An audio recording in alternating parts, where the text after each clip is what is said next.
Greetings and salutations, everyone. I hope everyone is still doing well, and welcome to this early morning, middle of the night bonus upload. Before we jump into it, a quick couple links. As many of you know, I rely on Patreon, PayPal, channel membership, and the merch to help the channel to continue to grow and go.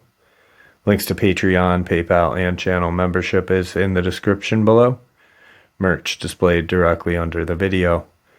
Also, Dogman Frightening Encounters, Volume 1 through 3, the audiobook versions. They were written and researched by Tom Lyons, narrated and produced by me, Jeff Ned Only. Those audiobooks are available on Audible, Amazon, and iTunes, links to which are also in the description as well. And finally, last but definitely not least, if you'd really like to help support the channel to continue to grow and go, simply subscribe. It does not cost a cent. Click that like button, takes half a second. If you don't want to miss out on any of the informative uploads that I put out daily, click the bell icon. And folks, please leave a comment and share the video. Why? Well, because all of these things really do help this channel to continue to grow and go. They definitely do matter, and they are appreciated. And with that, I have taken far too much of your time. Let's jump in to this early morning, middle of the night bonus upload, shall we? Today's first encounter. This took place a while back. I was either in 4th or 5th grade. It's ingrained in my memory due to constantly pondering what went on. I'm 20, soon to be 21. At the time, we lived in Iowa, close to Nebraska. There was the river close by, but it was still a couple miles away. We lived on the edge of town, more or less, with our road leading into a heavily wooded area. We lived in a duplex at the time. The front part faced the road. There were houses on either side of ours, but they were far enough from each other that 1 or 2 houses could have been placed between them. Despite just being yards for the properties, and then next to and sort of behind the house was a drop-off into the woods that went as far as the eye could see into the brush. The time this event occurred had to have been maybe mid-spring. It was green outside, but I don't remember if it was particularly hot.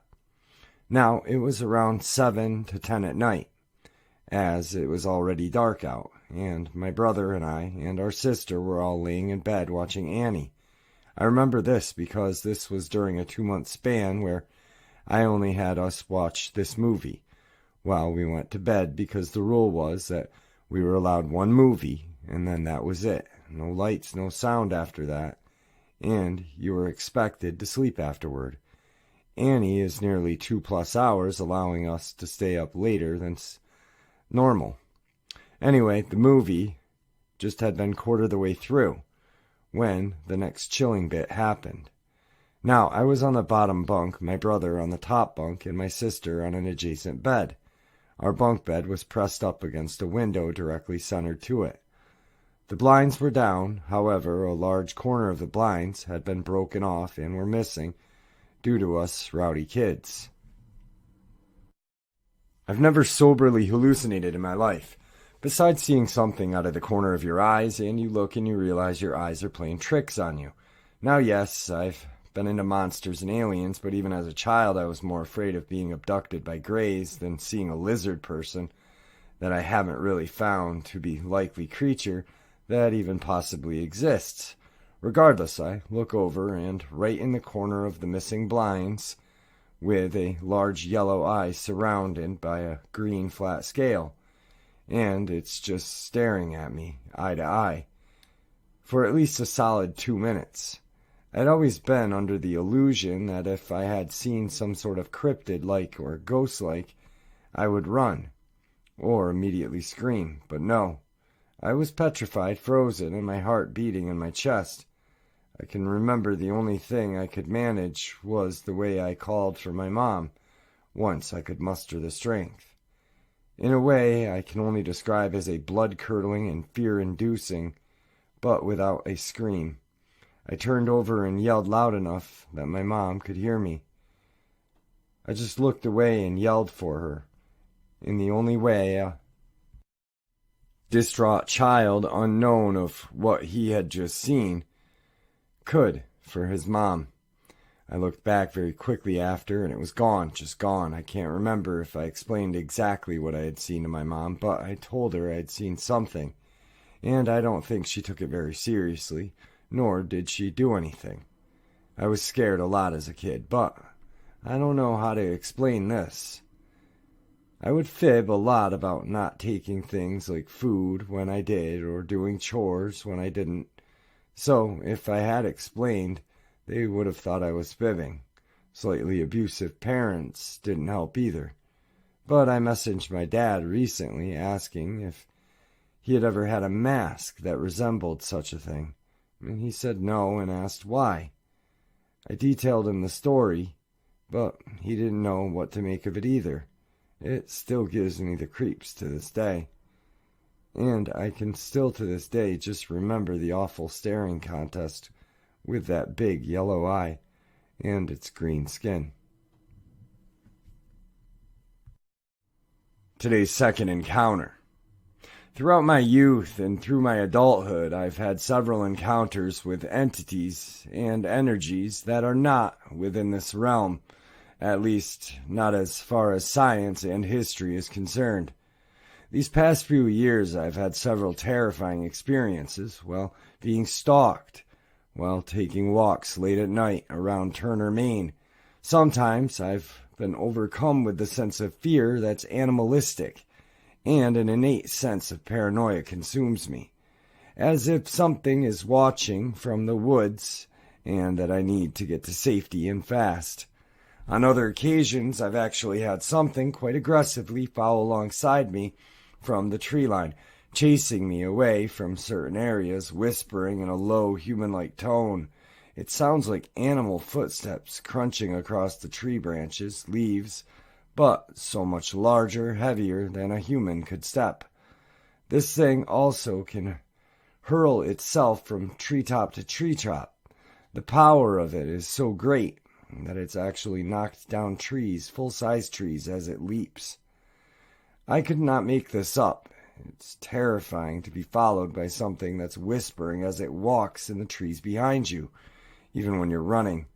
That can seemingly teleport from one side of the road to the other, and is so big that it can knock down trees as it jumps from the top to top. It's also evasive. It can do all of these things while remaining hidden, and not perceived by the naked eye. Beside those encounters, I've visually seen something I can only relate as, well, I'm not sure. It was either comfortable enough with my energy to reveal itself, or something else altogether. Maybe it wanted to eat me, maybe it wanted to possess me, maybe it wanted to speak with me. I really don't know, because I didn't stick around long enough. The energy from this thing, the way it looked, was so offensive and terrifying. I only remained long enough to visualize what I instinctively knew was coming through the woods and was about to show itself to me.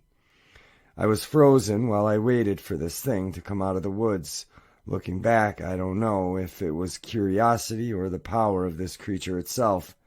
I locked eyes with this thing, and when I did, I was suddenly watching myself from its perspective, as if I was now inside the creature. Horrified, I tore myself away. Lucky I was on the front steps, right next to a door, and ran inside with a lit cigarette. I was so scared. I wasn't even thinking any thought besides run. I locked my door, hurried into my bedroom, and screamed for my housemate. I refused to even step out of my bedroom for the entire night. I pulled down the blinds. This particular encounter was so terrifying, I was shaking for hours and didn't sleep that night. Some definite details I can remember of this creature was that its face was sunken in. Its head was very large in size. Where its eyes should have been were like black craters, and in the middle, golden, glowing orbs that were very bright, almost flame-like. It was on all fours, but this thing can easily 100% walk if it wanted to on two. The creature was very thin. I remember that detail very clearly. Its chest was nearly skeletal, and its stomach caved in as if it hadn't eaten in 100 years. Its arms and legs were both very long. Both arms and legs were insanely muscled and massive. Honestly, its arms and legs were the only part of the creature's anatomy that had any mass about them. The creature itself was huge. I'm talking 10 foot easy. And if I had to guess, it weighed at least 500 to 600 pounds.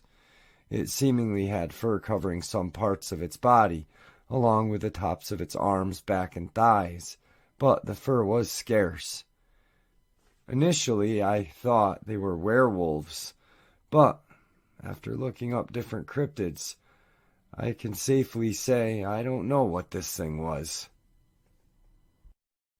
Another detail I can remember was its mouth. This thing was smiling at me. Its teeth were razor sharp, almost needle-like, and long. The size of its smile and teeth took up most of its face. Where a nose should have been, there were just nostrils, almost like a skull. Its face was actually very skull-like. The whole body was skeletal. This thing, by the way, was not the only cryptid I've encountered or been chased by. The Androscoggin River area and all around the Androscoggin County is very terrifying, old, haunted, and linked to some type of portal, I believe. Ley lines, perhaps. All of this is just dust in the wind, and the only thing I know as facts for me, what I personally have witnessed and heard so many times at night. While walking along that river, I've heard screams so terrifying, so otherworldly. I can only relate them to the cry of a banshee. And the woods around Lake Auburn, and also around Mount Appetite, heading toward Mechanic Falls, and then in another direction, towards Sebatus and Turner. This area is insanely negative, abrasive, offending energy, and if you're going to walk at night, try to be aware. And yes, I know how this sounds. Rest assured, I am not delusional or any sense of crazy. I'm just looking to hear other stories similar to mine. Today's third experience. It was August of 2016. A close friend of mine had bought 15 acres of wood in central Maine, and they had invited me to live on the property in exchange for helping them grow a cannabis garden. I had lived there all summer, and my bedroom was an old dead school bus that I had converted into a little cute house. We had 7 people in total on the land, and everyone was hanging out in the community house, a double-wide trailer. They were watching movies and playing board games. It was about 9 p.m. But I was tired from work, so I said goodnight and began to walk to the bus. It was very dark. The moon was definitely not up yet. I was barefoot with no flashlight. But it wasn't a far walk, and I knew I could navigate with my feet. As I passed by the weed garden, I heard a noise like crunch, crunch, crunch, crunch. The driveway was clear of leaves and brush, so the rustling was definitely the sound of something stepping out of the woods and directly into my path. For a half a second, I thought it was an animal, but my stomach formed a knot when I realized that the steps sounded distinctly bipedal. My eyes had been looking at my feet, but they shot upwards when I heard the noise. Before me stood a creature. I don't remember seeing its legs, probably because my eyes shot up so fast and I was so stunned. It stood maybe 6 feet in front of me, but it stood about 7 feet tall. When my eyes shot up, I was facing its chest, and I had to raise my eyes higher to see its face. When I saw the face, I had the wind knocked completely out of me. The creature was whitish, not glowing, but its skin looked exactly like pale skin under moonlight. Remember, though, the moon had not risen yet. The form was pretty humanoid, but very tall and skinny. It had no clothing. I saw a bare chest, slender arms, and the shape of its head. I don't remember its ears. I remember holding its gaze for a moment, searching for eyes, and seeing nothing. No distinguished eyes, face, or mouth, but the face definitely had ridges and contour. I think maybe it did have facial features, but they were so subtle or sunken in that I couldn't make them out. Anyway, the sight of its face knocked the wind out of me. My eyes fell to the ground. They felt forced to the ground. I couldn't bear to look at it.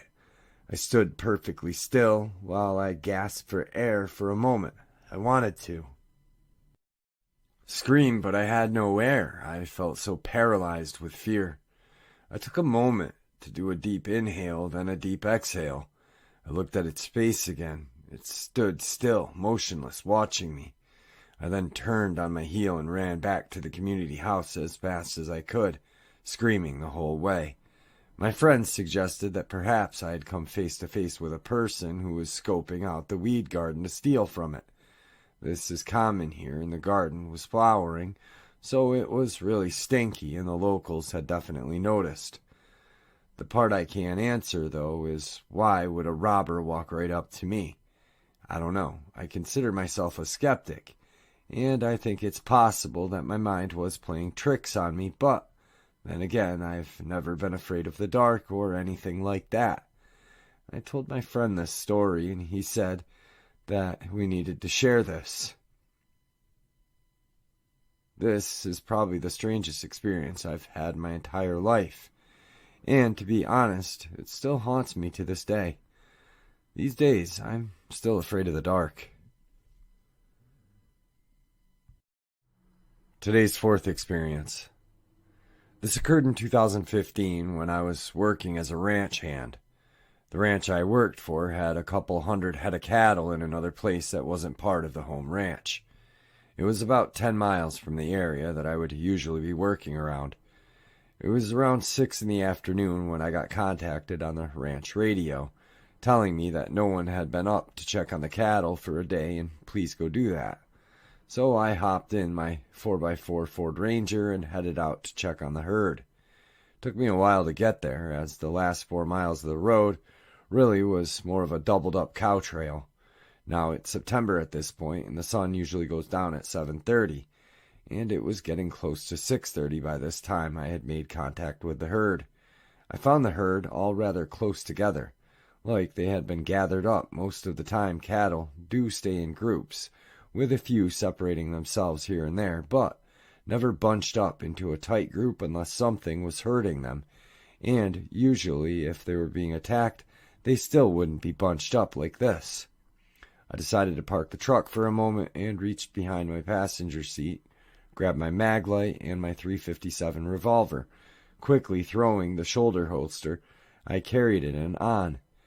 I grabbed the smallest headlamp I had in the glove box and placed it on the passenger seat as well.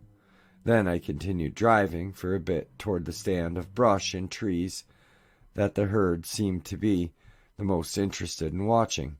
I shut the truck down, put the keys in the ashtray, and grabbed my headlamp and jacket, turned on the mag light, and walked over to the stand of trees. I suddenly got that loving feeling of being where it shouldn't be, and being watched. Still, I knew I needed to figure out what was there. I drew my pistol from its holster and brought back the hammer, so I was ready if an angry bear came charging out of the woods. Still moving my light over the expanse of dimly lit forest before me, looking at the ground with my headlamp for any signs of disturbance or footprints. Then I berated myself. I was walking into a horror movie setting, just like the idiots you always scream at. I mumbled a few self-deprecating words, the last sentence being, "I'm such a superstitious dumbass." Then I heard the exact same words repeated. For a split second, it didn't register. Thought maybe it had echoed, but then I froze. I didn't even finish a step I was in the middle of. I didn't move, or rather couldn't move. I fought with my body and mind, telling myself internally that this was not the time to turn into an iceberg, but my body did not cooperate. It really did seem like forever came and went before finally, in a split second, I spun Maglite in one hand, headlamp illuminating where I thought the reply had come from, and pointing my gun, click went the hammer. I almost stroked out and had a heart attack all at once when I heard the click, but not the firing of the bullet. Then, at the same moment, I saw something. I say something because as soon as my eyes registered that something was there, it was gone. My hearing told me more. It ran through the brush off to the left, and just as soon as the crackling of twigs and rock underfoot started, they stopped. I snapped back to my old self again, quickly pressing the release on the pistol cylinder, inspecting the rounds. One of them had a dented primer, and it didn't fire. I pushed around in front of the cylinder and, without realizing, dropped my Maglite, grabbing one of the 12 bullets on the outside loops of my shoulder holster. Replacing the bullet, and slapped the revolver cylinder back into place. I looked up. Cocking back the hammer once more, I looked all around me, slowly bending down to pick up my Maglite after realizing I had dropped it. I didn't know what to do. Would running provoke it to chase me?